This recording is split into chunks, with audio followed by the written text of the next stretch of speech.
Dr. Bella Debrera from the Institute of Public Affairs is on the line. Doctor, how are you? Good morning. Very, very well, thank you. Thank you so much for inviting me on. What a privilege it is. No, it's a great honour to have you on the show. Tell me just briefly about the Institute of Public Affairs. Is it a think tank, or do you do regular surveys, or what exactly are you up to? So the Institute of Public Affairs was founded nearly 80 years ago. And it is, we like to say that we're the oldest think tank in the world that has been in this sphere. We've been sort of beaten everyone else to it. We are a think tank that produces research on economics, on law, on education, on red tape, on criminal justice. What else? Energy. Yes. We've got nearly 9,000 members now. We take no money from any government body or any corporate. There's no corporate investment. It's all private. It's all private donors. It's Australians who are concerned about the direction in which our country is going. Yep, you'd cover a lot of very interesting territory. I've got Les Ellicott here at the dining room table as well. So if you hear another voice, he might pop in and ask you a question. It's me. Good morning. Good morning. You did one, a very interesting one I heard, I think it was last week, on people worrying about where their power comes from. And yes, that wasn't actually me. That was one of my colleagues. No. Yes. I won't ask you about that, but No. I can see the breadth of subjects that you cover. You'd get a very interesting snapshot of what Australians were really concerned about, wouldn't you? You do, and we do actually a lot of polling. We don't do it. We employ a professional polling company to do it. So it's always very interesting, to ask Australians questions about how they feel about things like the cost of living and how much they would pay for renewable energy, or what they think about what's going on in schools, or what they think about Australia Day. So. Personally, I've worked on Australia Day for a few years now. Every year that we commission a poll, it's always very interesting to see, how proud Australians still are of the country, despite being told on a daily basis by the corporate world and in universities at schools that Australia is not a country to be proud of. So we do a lot of that as well, which always gives us some very strong talking points, because I think this is what drives our research as well. Is what are the people worried about? No, it's not exactly a hobby horse of mine, but I've been concerned about it for a long time, and that is the influence that schools have over the minds of our kids. So we send our kids away to be educated, and they come back, I think, indoctrinated. And parents really are not in a position to do much about this. And now they want to get kids into the system as early as possible. 3 years old. I just can't get my mind around any parent who would want a child to be out of his or her control or influence, where you just don't know what they're being taught. They call it early learning, but what are they learning?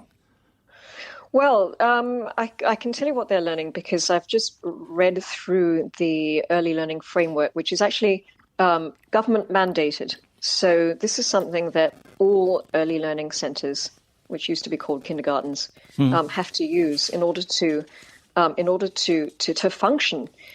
So they're required under a thing called the National Quality Framework to enforce this framework, and it's called Belonging, Being, Becoming. And I analysed the document. It's 71 pages long, which arguably is too long for an education material for toddlers.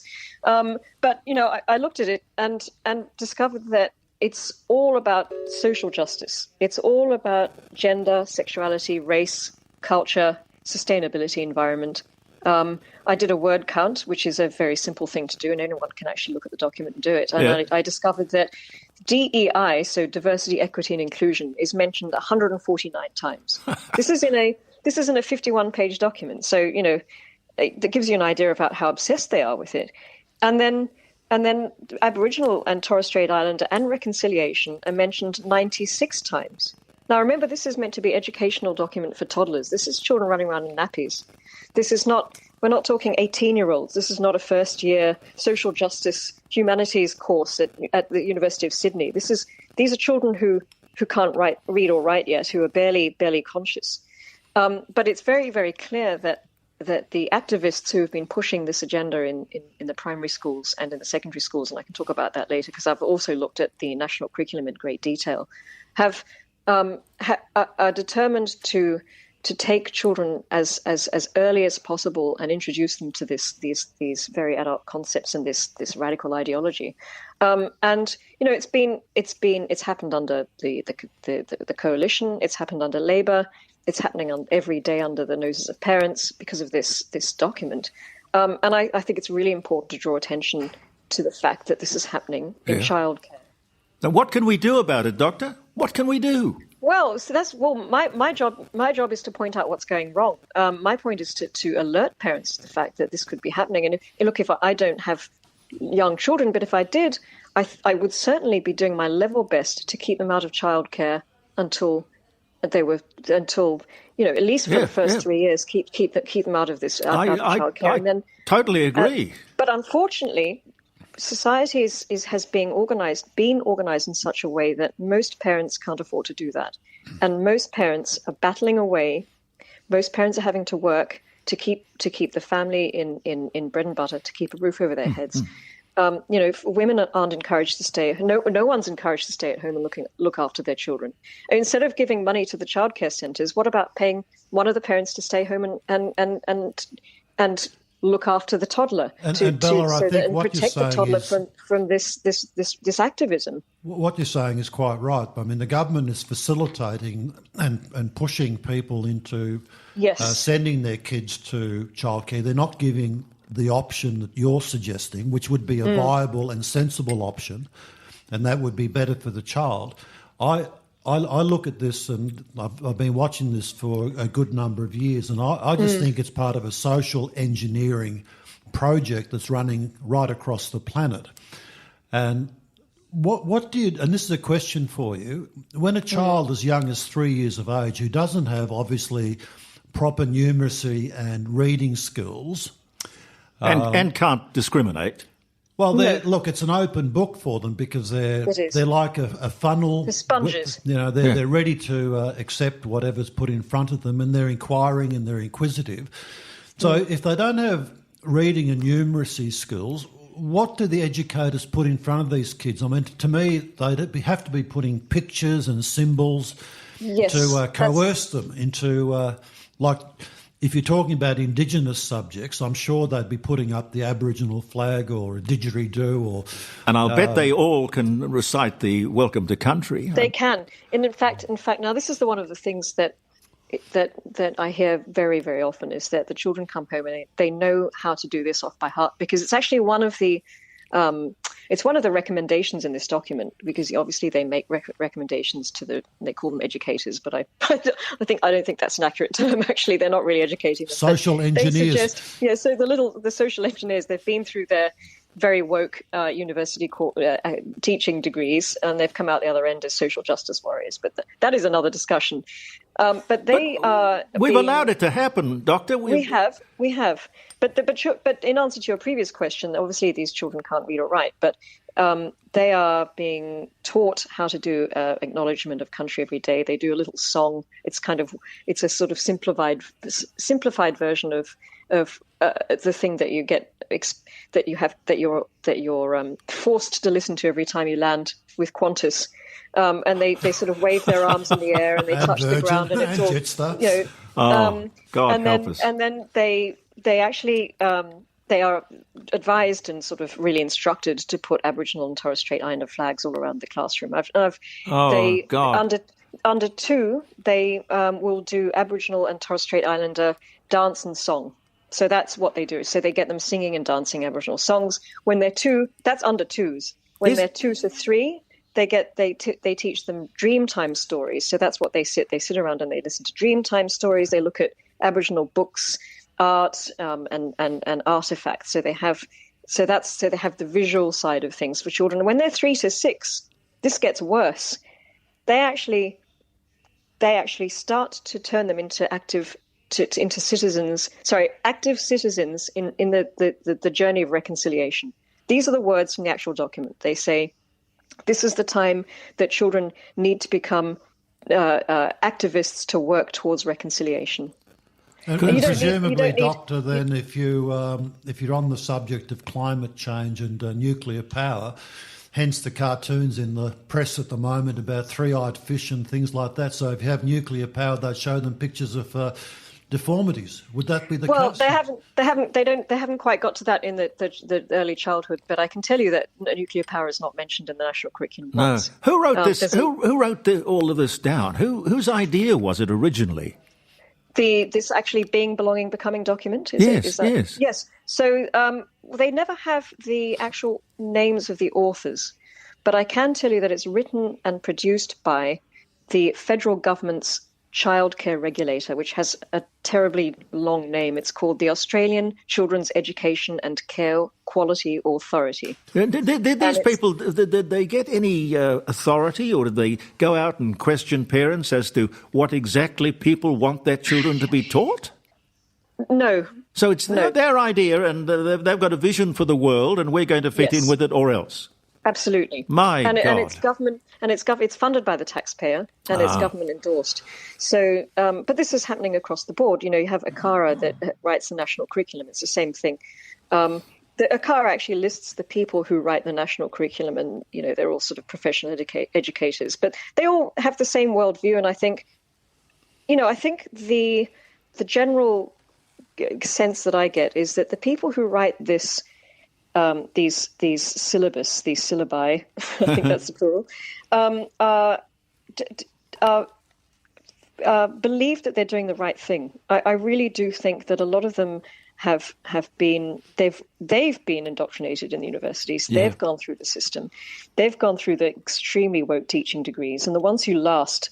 Because there's a massive dropout rate in the teaching degrees. I think 50% don't get to the end of their 4 years. Yeah. The ones who stay, I think, are fully signed up social justice warriors, and I think they think that they're doing the right thing. They think that this is the way the world needs to be. Yes. And it's a terrible cycle. How do you break that cycle? I think we should shut down the university teaching degrees, and I think we should go to the English model where you do a degree and then you can just tack on a teaching qualification at the end, so you don't get subjected to 4 years of woke activism, which is what's happening at the moment. They spend I did a research paper on it last year. They spend 9 to 10 weeks on literacy and numeracy. The equivalent in a 4-year degree, they spend 9 to 10 weeks on how to teach literacy and numeracy, yes. But they spend a year and a half on woke social justice, diversity and inclusion and all woke that stuff. Doctor, what worries me is that old saying, as the twig is bent, so shall grow the tree. Mm. So we're planting all these seeds. Yes. Yes. Without too much concern for what's going to happen down the line.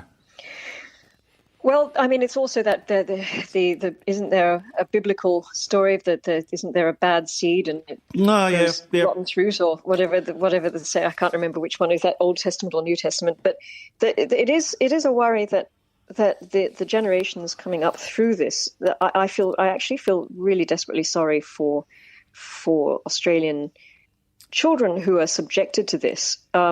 They don't have any agency. By the time they get to the end of their schooling, they're illiterate, they're innumerate, they have no knowledge of history, they have no knowledge of philosophy, they have no knowledge of Western civilization, they have a limited understanding of what they've got. There's no concept of metaphysics, there's no concept of anything outside themselves. They're taught to regard themselves as the center of the universe, and then everyone gets mental health issues because they're told that they are the center of the universe. I mean, it's very worrying. I mean, we can talk about this for hours. Well, it sounds like the collapse of the entire system, or we're looking at that fairly soon.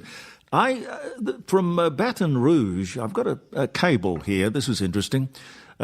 Louisiana has become the first state in America to require that the 10 Commandments be displayed in every public school classroom. Now, yes, I read that. That's interesting. Yeah. They require a poster-sized display of the 10 Commandments in large, easy, readable font in all public classrooms from kindergarten to state-funded universities. If you want to respect the rule of law, you're going to start with the original lawgiver, which was Moses. So the story goes. This is the governor. Jeff Landy, Governor Jeff Landy. Well, I take my hat off to Governor Jeff Landy. Me too. I think it's a brilliant idea. And even if you're an atheist, the 10 Commandments are still a very good idea. They keep the society running in a very ordered and civilized way. So it's very hard to object to having those on the wall. No, absolutely. I feel, I certainly hope we'll talk again. What are you working on at the moment? I'm working on, and it's just awful, but someone has to do it. I'm looking at the government-funded Respectful Relationships curriculum connection in the national curriculum, and I'm going down all sorts of rabbit holes. Actually, it's more like an abyss. It's basically the induction of the teenagers into this cult, this transgender cult, and it's government funded again, millions of dollars. Oh God! Oh yes, Bella, you seem to have the voice of sensibility and reason. Are you getting any pushback from the federal government about what you're doing? It just seems to me you're going sort of anti the direction they'd like to see society go. I am. You look. I mean, this is why. This is why the IPA is totally independent and takes no money from government, because we have to maintain our independence, and we'll criticise whoever is in power. As I said, I think earlier, this has all happened under the coalition, so they have a lot to answer for. They've handed over they've allowed this to happen. Well, God bless you and more strength to your arm. And as I say, I look forward to talking to you again. Thank you very much. Absolute pleasure. Thank you, Della. Bye-bye. Bye. Bella Debrera. What a magical sort of almost musical name. I wanted to ask her if that's a pseudonym, in fact. Bella Debrera from the Institute of Public Affairs. Oh, you're going to take that.